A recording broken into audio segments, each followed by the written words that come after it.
Although stage lights may be on blackout and auditorium seats may be empty, our city's love for theater hasn't faded. Reporter Katie Smith has more. Speaking of theater, tune in to find more about Theater's workshop, plus your sports report. And need some extra money for those crazy college tuitions? Jack Polishuk's got us covered with a new Scholarship of the Week. Plus, Ignacio Miguel has your top 3 things you need to know for today. And did you catch the killer performance from the weekend last night?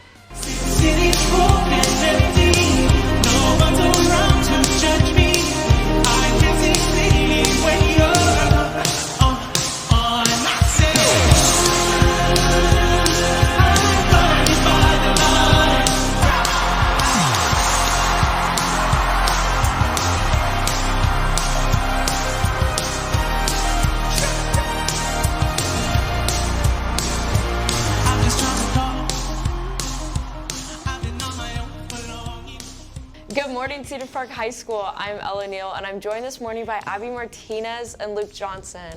Guys, I personally loved the weekend's performance last night. Just all of the performers, and I feel like that last field sequence, the blinding lights, everything came together. Yeah, I really loved it and enjoyed it. Yeah, I definitely feel like there's, a lot of criticism that comes for the Super Bowl performers. You know what I'm saying? Like, he's had some, big names perform before him, and I feel like, personally, I think he did very well. Mm-hmm.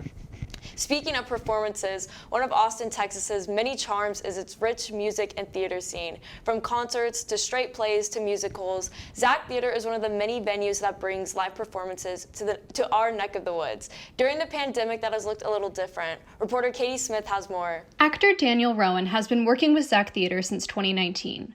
When asked why he decides to continually come back to work with Zach, Rowan took a moment to recognize artistic director Dave Stakely and the inclusive environment he has created.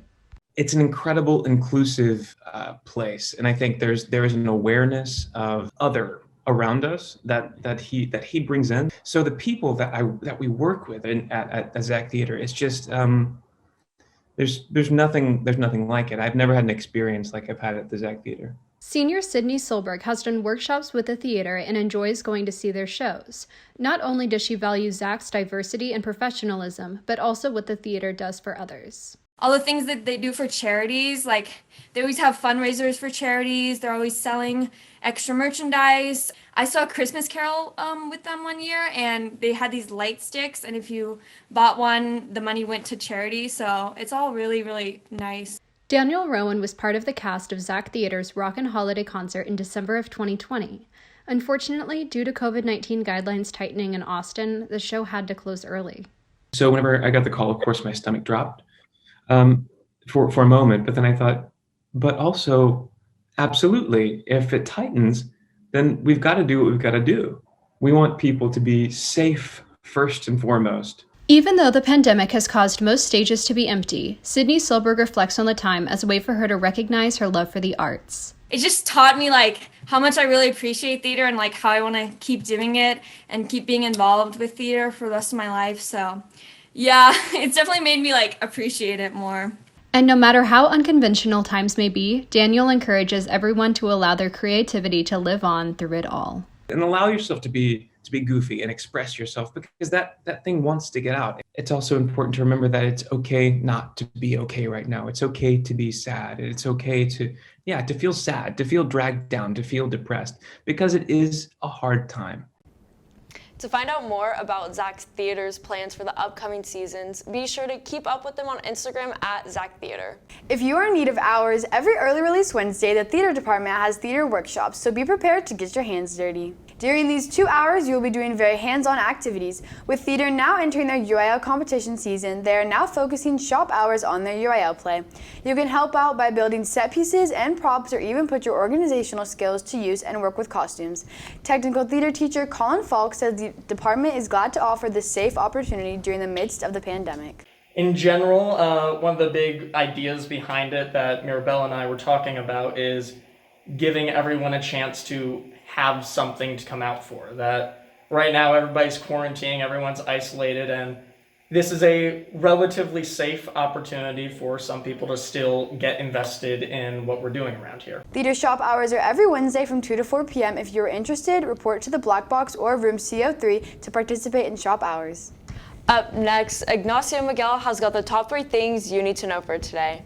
Good morning, Cedar Park High School. My name is Ignacio Miguel, and these are your top 3 things you need to know today. First, 43-year-old quarterback Tom Brady earned the Most Valuable Player award after throwing 3 touchdowns in last night's Super Bowl as the Tampa Bay Buccaneers defeated the Kansas City Chiefs 31-9. Next, Texas has reported 38,000 COVID-19 deaths and more than 2.16 million cases since the pandemic began. But the number of people hospitalized with COVID-19 in Texas dipped below 10,000, and it is at a decline for the first time since December. Finally, 6-year-old German Shepherd Sadie saved her owner from a stroke only a few months after the adoption. 59-year-old Brian Mayers was battling COVID-19 when he developed blood clots and had a stroke in the middle of the night. The stroke happened as he was heading towards the bathroom when he collapsed onto the floor. As it happened, Sadie immediately rushed down and expressed her concern.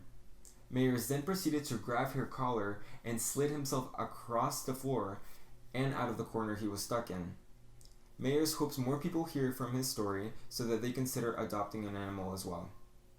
That's all I have for you guys with CPHS News. I'm Ignacio Miguel. Have a great day, Cedar Park. Thanks, Nacho. Luke, did the Super Bowl end out the way you thought it would? I really didn't think the Bucks would have it, but Tom Brady playing in like his down years, these are supposed to be his like last 2 years. Yeah. And he's playing like best football he's ever played. Yeah, it's pretty crazy. Abby, did you watch or? I didn't watch the actual game, but I watched the halftime show, and it was really good. Heads up, Katie Whitmarsh and Luke Johnson are coming at you with your sports report. Hello, Cedar Park, and welcome back to the Wolfcast Sports Report. I'm Luke Johnson. And I'm Katie Whitmarsh. First off, our boys soccer team has notched their 2nd straight win of the season in huge fashion. That's right. On Friday, the boys went up against Glenn and won the match 5-1. We saw a huge performance from sophomore Antonio De La Rosa, with 2 of the goals coming from him. Their next match will be tomorrow against Eastview on our home field. Kickoff is at 7:15, so get out there and support. The girls soccer team will also have their shot at Eastview as they will travel there tomorrow. JV will start at 5:30 and varsity at 7:15. Good luck, ladies. Baseball is now back in action as the boys will travel to Round Rock to get a first taste of what this season will be like. Their game will take place at Round Rock High School Baseball Diamond and will start at 5. And on the other side of the bat, the Cedar Park softball team will be facing Vandegrift on our home turf on Friday starting at 7. Stay tuned for more spring sports as they start coming into play this time around. Absolutely. Well, that's all we have for y'all today. With CPHS News, I'm Luke Johnson. And I'm Katie Whitmarsh. Back to y'all. Thanks, Luke and Katie. Deadlines are approaching fast, seniors. Don't miss out on your chance to apply for this week's scholarship. Thanks, y'all. Are you interested in drawing and designing graphics? Then the Doodle for Google Scholarship might be for you. Students must have a creative design using any material and an explanation of the drawing. Winners will be chosen by 3 groups depending on grades. The deadline is February 26th, and winners will receive $30,000. For more information, visit doodles.google.com/howitworks. I will see you next week for a new scholarship. That's all we have for you today. Make sure you keep up with all of our content, so head over to our YouTube at CPHS News. You can also follow at CPHS_sports for updates. Join us Wednesday for what you can do this Valentine's Day, your top 3 things, and a new edition of the Pack Chat. Thanks for taking time to join us this morning. With CPHS News, I'm Luke Johnson. I'm Abby Martinez. And I'm Ella Neal. Remember to make it a great day or not, the choice is yours.